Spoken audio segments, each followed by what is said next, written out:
Itoophiyaatti naannoon 11ffaa hundeeffame. Naannoo kibbaa keessatti ammatamnee yeroo jiraachaa turretti kiiloomeetira 1000 deemuudhaan tajaajila argachaa turan. Sababa kanaan ammoo uummanni hedduun rakkachaa kan tureefi. Harritii guyyaa kabaja alaabaa kaayoon guyyaa kanaa maali? Kan barana akka kaayyoo guddaatti qabame kabajni alaabaa keenyaaf kenninu birmadummaa fi bilisummaa yookiin walabummaa keenyaaf mallattoo akka ta'e agarsiisudha.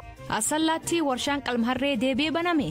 Nu kan beeynu akkuma magaalaa fittuu jechuudha. Akka inni hin jalqabinitti beeyna nu akka inni hojii keessa hin jirretti beeyna. Kanaaf oduu dabalatan waliin tura an asli galgalo.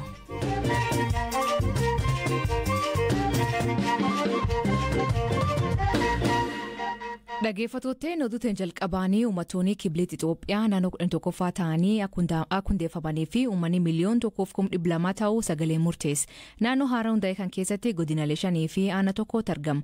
Haal caaseffamaa naannoo haaraa kan irratti hojii gaggeessaan wajjir piroojeektii murtee uummataa obbo Mitii Qubadiruu BBC waliin turte taasise. Afaan naannoo kanaa dubbatamu tarreessuun eegala. Naannoo kana keessatti afaan ittiin walii galan Amaariffa yoo ta'u, sabaa fi sablammoonni garuu afaan mataa isaanii ni qabu. Fakkeenyaaf baay'ina miliyoona 3 ol kan qabu uummanni Kafaa Kafinyaa dubbata. Daaroonis akkasuma afaan mataa isaanii dubbatu. Alaabaan haala qabatamaa naannichaa qabeenya uumamaa naannichi qabu akkasumas duudhaalee aadaa fi seenaa uummata naannichaa bu'uureffateen gadi hanga gubbaatti mariin akka irratti gaggeeffamuuf wixineen dhiyaateera. Qaamni heera mootummaa naannichaa tolchuudhaaf ayyotaa fi kutaa hawaasaa garaagaraa irraa walitti dhufee ijaarames hojii isaa hojjetee wixinee heera mootummaa qopheessuudhaan marii uummataaf qophii taasiseera. Naannoo haaraan kun gama bahaan naannoo saba sablammootaa fi uummattoota kibbaa waliin waldaangeessa. Gama kaabaan ammoo mootummaa naannoo Oromiyaa wajjiniin waldaangeessa. Gama lixaan naannoo Gambeellaa fi Sudaan kibbaa wajjiniin waldaangeessa. Kana jechuun daangaa idil addunyaa kan qabudha jechuudha. Qabeenya uumamaan immoo Dr. Abiyyi yeroo dubbatu dhageessanittuu ta'a. Jannata jechuun kontaadhaa jedhanii ture. Kilaastera Kuwaashaa jalatti Kalaalaa Keellaa jedhamuudhaan kan beekamu mootonni Daawuroo durii kan ijaaran kaabaan dhagaa kiiloomeetira 1,200 ol dheeratus jira. Gama biraan ammoo paarkiin biyyaalessaa Oomoos jira. Naannoo kibbaa keessatti ammatamnee yeroo jiraachaa turretti kiiloomeetira 1000 deemuudhaan tajaajila argachaa turan. Sababa kanaan ammoo uummanni hedduun rakkachaa kan tureefi. Misoomni illee naannicha keessatti gufachaa tureera. Naannoon kun akka hundeeffamuuf sababii kan ta'an keessaa tokko tajaajila dhiyeenyatti argachuudhaaf akka tolutti jedhameeti. Magaalaa guddoon naannoo haaraa kanaa isa kam akka ta'u kan hin murtaa'in jiru yoo ta'u, magaalaa tokkoon ol akka magaalaa guddoo naannichaatti gargaaramuun illee ni danda'ama. Magaalota naannicha akka burtuu isaatti filatu murteessuuf qorannoon taasifamaa jira. Naannoo haaraan kun bal'ina iskeer kiiloomeetirii 39,064 ta'a. Bardeen gaddaa naannoo kibba keessa baa'uun Sidaamaan akka naannoo 10ffaa ta'ee hundeeffamuun isaa ni yaadatama.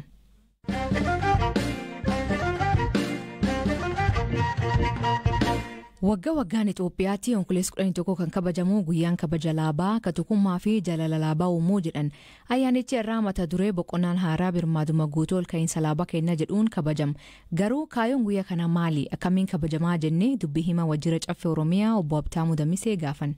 Waliigalaa guyyaa alaabaa kabajuu nu barbaachisee fi kan barana akka kaayyoo guddaatti qabame kabajni alaabaa keenyaaf kenninu birmadummaa fi bilisummaa yookiin walabummaa keenyaaf mallattoo akka ta'e agarsiisudha. Hundaa ol immoo lammiileen biyyattii keessattuu dargaggoonni seenaa durii garuu beekuun waan tokko ta'ee garuu immoo seenaa ofiis barreeffachuu qabu waan ta'eef keessattuu amma rakkoon birmadummaa biyyaa wajjin wal qabatee jiru kun amma karaa akka qabatu gahee isaanii as keessatti akka bahatan waamicha dabarsuudhaaf hirmaannaa isaanii deeggarsa isaanii akka agarsiisan kaka'umsa uumuudhaaf kan akka kaayyootti qabamee hojjetamaa jiru. Itoophiyaa keessatti naannoo hedduutu jira. Guyyaan alaabaa kunin ka'uma alaabaa mootummaa federaalaa kabajamoo kan naannolee ni kabajamu.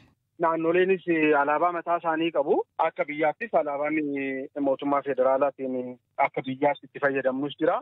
Nuti akka naannoo Oromiyaatti alaabaa lammanuu kabaja kennina. Alaabaan gaaddisa. Oromoon alaabaa Oromiyaa jalatti gaaddisa godhatee kan jiru ta'uusaa akka biyyaatti immoo akka lammii tokkootti gaaddisa alaabaa federaalaa jalatti kan bullu waan ta'eef alaabaan lammanuu kabaja wal fakkaatuun sadarkaa dhuma jiruun kan geggeeffamu. gaggeeffamudha. Yeroo tokko komii hawaasa irra dhiyaatutu jira. Namoonni uummata bakka bu'anii waajjiraalee keessa hojjetan alaabaa seer-qabeessa kan mootummaa don taane ka dhuunfaa yookiin ka garee siyaasaa tokko qabatanii mul'atu. Fakkeen kanaaf yoo kaasee imbaasota biyyoota alaa jiran yookiin biyyoota garaagaraa keessa jiran alaabaan walgahii irraa mul'atu. Alaabaa garee siyaasaa tokko bakka bu'u qofa. Kan irratti uummati keessattuu uummati Oromoo muufii guddaa qaba. Wanti akkana kun akkamiin furuu danda'an?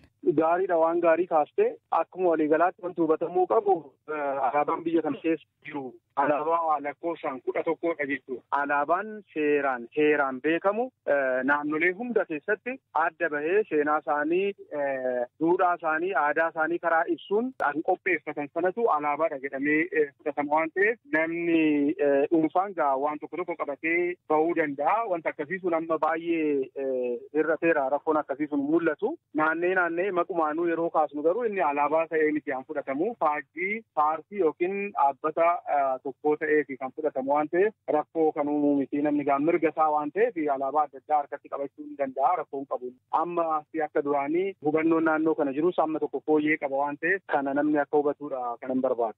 Obbo Habtaamuu guyyaan alaabaa Itoophiyaa kabaja jiraatu malee uummanni Itoophiyaa kaayyoo guyyaa kana beekanii yookiin hubannoo qabani. Naannoo kanatti hojii bal'aan kan hafu ta'uu isaa nutti agarsiisa. Maaliif waggaatti al tokko kabajamaa yeroodhuma kabajni ayyaanichaa dhiyaatu waan kanarratti xiyyeeffatamee hojjechuutu mul'ata malee jalqabaa kaasee sirriitti gadi fageenyaan hawaasi hubatee kabajni alaabaa kana kennullee akka guddaa ta'u hojjechuu irratti naannoo sanatti ammallee hojii bal'aatu hafa jedhee ilaala. Qaamni kanarratti hojjetu manneen mareedha. Manneen maree fuulduraafis naannoo kanarratti cimanii hojjechuun barbaachisaadha. Kan bara baraan kaayyoon qabamu akkuma jirutti ta'ee akka waliigalaatti waa'een alaabaa kaayyoon isaan beekamu waan ta'eef kanarratti namni hubannoo akka argatu yeroo ayyaana duwwaa osoo hin ta'in yeroo kamuu irratti hojjetamee hubannoon naannoo kana jiru cimuu qabaa kan jedhu kaasuun barbaadu. Galatooma Obbo Habtaamuu. Galatooma ati.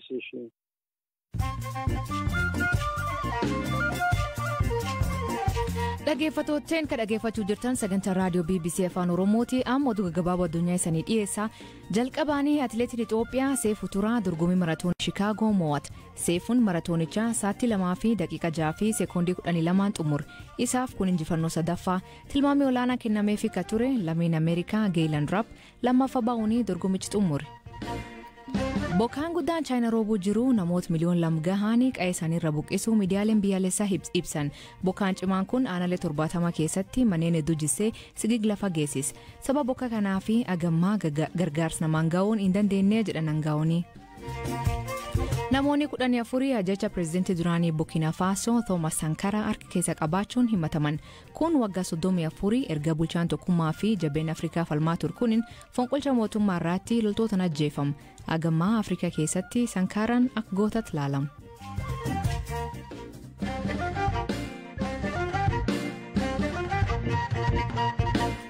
TPLF humnoonni mootummaa federaalaa karaa hundaan haleellaa nurraa banee jechuun hawaasni lixa addunyaa akka balaaleffatu gaafata. Waraanii waggaa deemu kuniin lubbuu namoota hedduu galaafate namoota miliyoonaan lakkaa'amu qe'ee isaanii irra buqqeesse.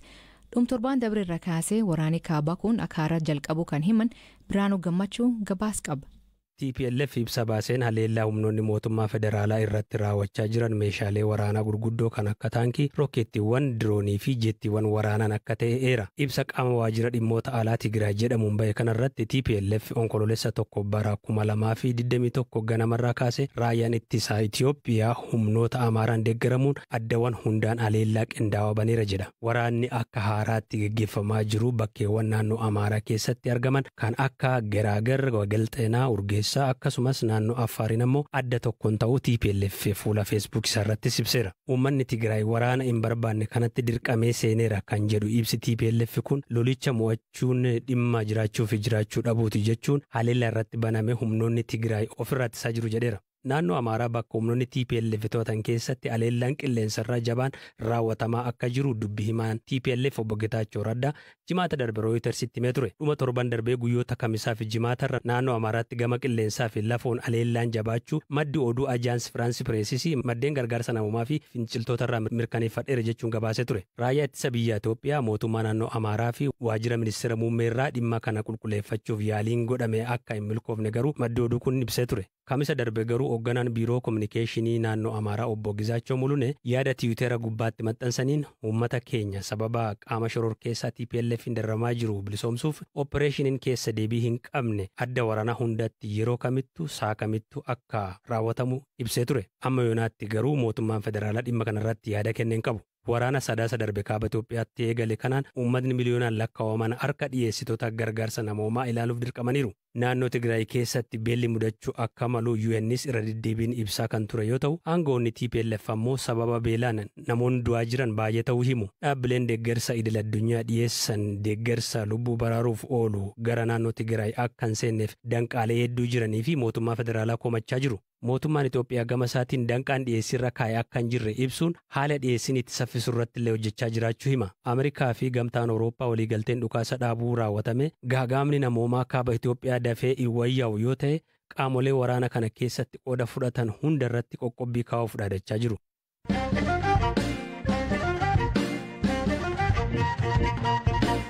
Waggoota torbaan duraa warshaan qalmarree Itoophiyaa magaalaa Sallaatti banamee mormii hawaasa irra dhiyaateen osoo ittiin fuufinii cufama. Dhiyeen kan garuu qalmii harree kun deebi'ee jalqabuun dubbatamaa jira. Jiraataan magaalaa Sallaa maqaan isaa ibsamuu hin barbaanne hiriyaa isaa achi keessa hojjeturra mirkaneeffachuun karaa dhosaa ta'anii qalmii harree raawwachaa akka jiru BBC'tti hime. Itoophiyaan baay'een harrootaatiin sadarkaa duraatti kan argamu fedhii investoroota qalma harree irratti hojjetanii akka harkise The Donkey Sanctuary Director Itoophiyaa Dr. Boojiyaa Hindhabuu BBC dubbate.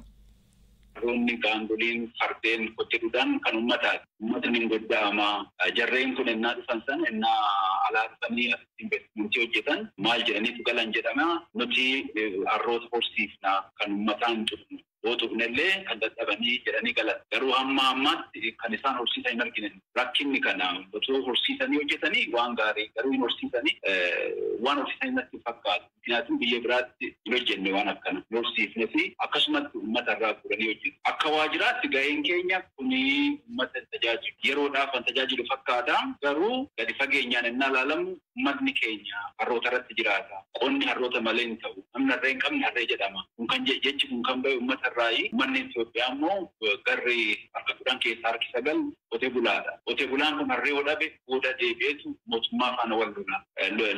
Lachuu jechuutti rakkinni dhumaa. Economic destruction fida booda. Otoo warri investimentiin dhufan kun dallaalaa hundumaa dhiisanii harree horsiisanii edda harreen hortee booda supply chain isaa innaan wal ga'e kun kanaaf taa'anii hojjetanii waa tokko. Itti gaafatamtuun wajjir investimentii magaalaa Sallaa Adde Qamarii Asaanoo ammoo warshaan qalma harree hojii deebi'uu isaatiif ragaan nu beekne hin jirru jetti. Maatii olaanaatti dubbise. Hin beekne dura dhaabbatee beektaa? Dhaabbatu isaa beekna. Jalqabuu isaa garuu nuti hin beeknu kaayaa kan hordofullee warra oliitii federaalaa eeyyamni kennameef na fakkaata. Dhaabbatu isaatii fi hawaasni naannoo irratti raga walii galutti wanni jedhamu kun quba qabna. Kanaan alatti jalqabuu isaa hin beeknu gabaasni nu ga'ee jiru jalqabni waan jedhu. Jiraattonni warshichi dhoksaadhaan kalaa akka jedhu waan kaasaniif tarii waajjirri investimentii magaalaa dhaqee hordofuudhaaf aangoon qabu. Jechuun namni dhufee akkasitti jalqabe jedhee nutti iyyallee hin jiru kaa hawaasa keessa. Hordoffii dhaqxanii cheekiin gootan isin? Dhaabbatu isa beena akkamitti dhaqnee hordofnaree dhaabbateedhaan hin hojjetaan waan hin qabneef dhaqnee ilaallee hin beeknu. Odeeffannoo kana garuu dhageessaniirtu dhiyeenya? Hin dhageenye jalqabuu isaa hawaasni naannichaallee namni tokko dhufee nu gaafatee jiru jalqabe jedhee. Nu kan beeknu akkuma magaalatittuu jechuudha.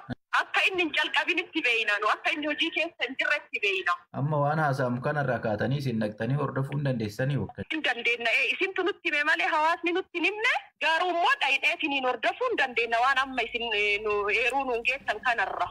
Investoroonni qalma harree harka caalanii chaayinaarra ta'uu himan lammiileen chaayinaa Itoophiyaa dabalatee biyyoota Afrikaa garaagaraa keessatti bobba'anii jiru. Dhaggeeffattootteen sagantaan har'aa ganuma nu waliin turuu keessaniif ulfaadha isaniin jedha. Mammaasii galgala kanaa nam gurraanduu irraa nam lubbuu du'ee wayyaa jedhan nam gurraanduu irraa nam lubbuu du'ee wayyaa jedhan hiikan isa isan biraatti maanii koomentii keessatti nu beeksisa. Sagantaa kan qophees Biraanuu Gammachuu gam teknikaatiin Oskar Bunga keessaniif dhiyeessan Aslii Galgaloot